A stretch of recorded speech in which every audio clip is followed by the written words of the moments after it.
ایک مزید کویسچن لے لیتے ہیں، پھر آج کے لیں گے۔ ایک کسی نے مجھے بھیجا کہ ان کے بھائی غلط راستے پہ جا رہے تھے، تو انہوں نے اس کو سیدھے راستے پہ لانے کے لیے کسی شخص سے رجوع کیا، اس نے کچھ تعویذات وغیرہ دے دیے، بعد میں پتہ چلا کہ وہ تو کالا جادو کرتا تھا۔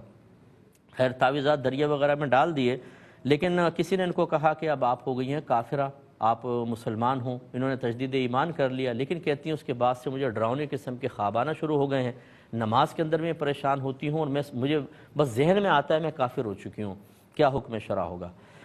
دیکھیں، پہلی بات تو یہ ہے کہ کسی کو راہ راست پر لانے کے لیے اگر آپ یہ شارٹ کٹ مارنے کی کوشش کریں گے کہ ایک تعویذ، ایک وظیفہ اور ایک دم آدمی صحیح ہو جائے گا، ایسا ہماری شریعت میں تو بہرحال نہیں ہے۔ میرے آقا صلی اللہ علیہ وسلم نے کسی کو نیک بنانے کے لیے کوئی وظیفہ، کوئی تعویذ نہیں عنایت فرمایا۔ میرے سرکار نے تبلیغ کا حکم دیا، باپ پہ ذمہ داری ڈالی، شریعت نے ڈالی، قرآن نے ڈالی کہ وہ اپنے بیوی بچوں کی تربیت کرے، اپنے بھائی بہنوں کی تربیت کرے۔ عام لوگوں کی ذمہ داری ہے کہ برائی کو دیکھیں تو ہاتھ سے بدل دیں، ورنہ زبان سے بدلیں، ورنہ کم از کم دل میں تو برا جانیں۔ ان چیزوں کا ہمیں مکلف بنایا ہے۔ ہم پہنچ جاتے ہیں تعویذات لینے کے لیے، تعویذ والا وہ تو کہتا ہے بھی چلو ٹھیک ہے، کوئی بھی وظیفہ دیتا ہے وہ، لیکن ان وظائف کے اوپر بنیاد بنا کر ہم یہ سمجھیں کہ اپنی ذمہ داریاں پوری نہ کریں، ماں باپ آرام سے بیٹھیں، انہیں پتہ ہی نہ ہو کہ دین کیسے سکھانا ہے اور بچوں کی تربیت کیسے کرنی ہے، اور وظیفے پڑھ کے چاہیں کہ بالکل آسانی سے مصلی پہ ٹھنڈے پنکھے کے نیچے وظیفہ پڑھ کے سامنے والا غوث پاک کا نائب بن جائے، یہ نہیں ہو سکتا ہے۔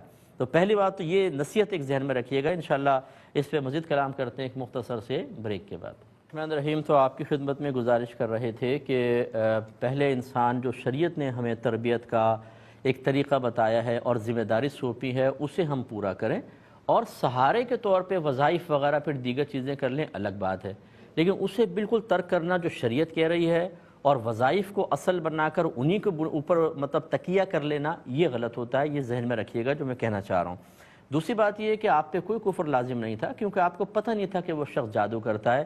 دوسری بات یہ ہے کہ اس نے صرف آپ کو تعویذ دی ہے، کچھ پڑھنے کو نہیں دیا، کچھ الٹا سیدھا کہ آپ اس کو پڑھتی ہیں اور آپ کو معنی مفہوم پتہ نہ ہوتا اور بعد میں پتہ چلتا ہے جی یہ تو کلمات کفر و شرک تھے جو آپ نے زبان سے نکالے، یا کوئی ایسا آپ عمل کرتی کہ جس سے کفر لازم آتا، تو الگ بات تھی۔ آپ تو گئیں، پتہ فوراً چلا، آپ نے تعویذ تک دریا میں ڈلوا دیے، یوز نہیں کیے فرض کر لیں، تو اس میں مسئلہ نہیں ہے۔ ہاں اگر آپ نے یوز کیے اور ان پہ اعتقاد وغیرہ رکھا اور وہ تعویذات پھر ہوں بھی کلمات کفر و شرک پہ مشتمل، تو بہت بہتر تھا کہ احتیاطاً تجدید ایمان اور تجدید نکاح ہوتا، اور آپ نے وہ کر لیا ہے۔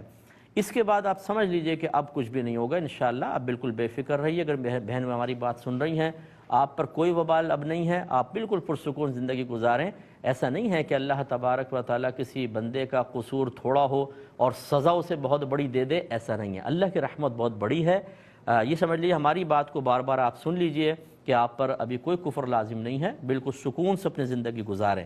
ورنہ اب ڈراؤنے خواب جو ہیں یہ جو آپ کو آ رہے ہیں، یہ آپ کی باطنی کیفیت کا ایک نتیجہ ہے۔ جب انسان ڈپریشن کا شکار ہو، بہت زیادہ پریشان ہو، پھر ڈراؤنے خواب آتے ہیں۔ اب آپ فریش ہو جائیں، انشاءاللہ ڈراؤنے خواب بھی ختم ہو جائیں گے۔ یہ بھائی نے پوچھا ہے کہ